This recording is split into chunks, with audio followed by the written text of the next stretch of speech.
I'm a 29-year-old woman, about to get married to the love of my life, and everything's been going great. I've been planning this wedding for months with my fiancé 27F, and we were both super excited about it. The venue, the dress, the caterers, everything was falling into place. My family was on board, and we'd even managed to get a couple of the really difficult relatives to RSVP.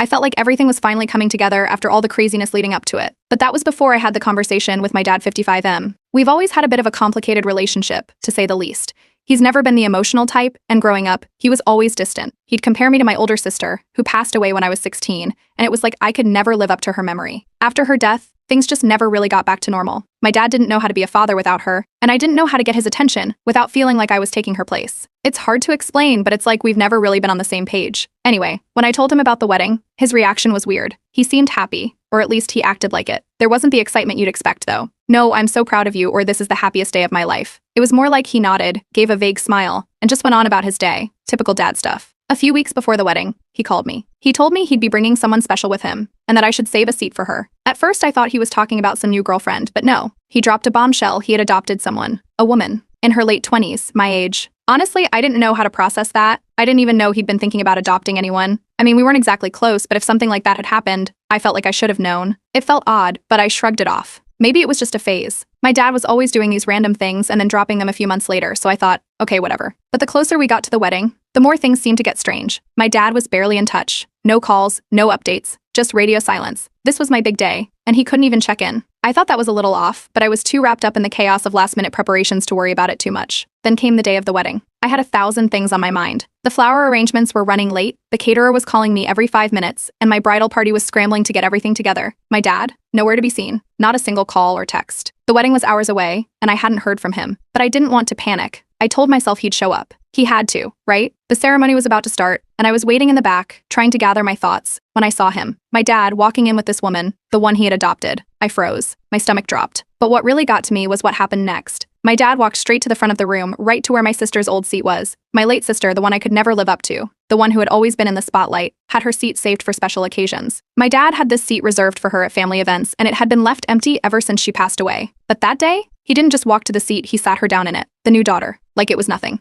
I couldn't believe what I was seeing. My heart was racing. What was going on? Was I seeing things? I walked up to my dad, trying to hold it together, but I could barely speak. I asked him, "What is this? Why is she sitting there?" And he said, with a straight face, "This is my daughter now. She's going to take your place." I don't think I've ever felt so blindsided in my life. My own father, in front of my entire family, was acting like I didn't matter anymore. Like I was the one who didn't belong at my own wedding. My fiancé looked at me with wide eyes. She was shocked too, and honestly, I think it hit her harder than me. She started pulling me aside, whispering that maybe we should just call the whole thing off. The tension in the room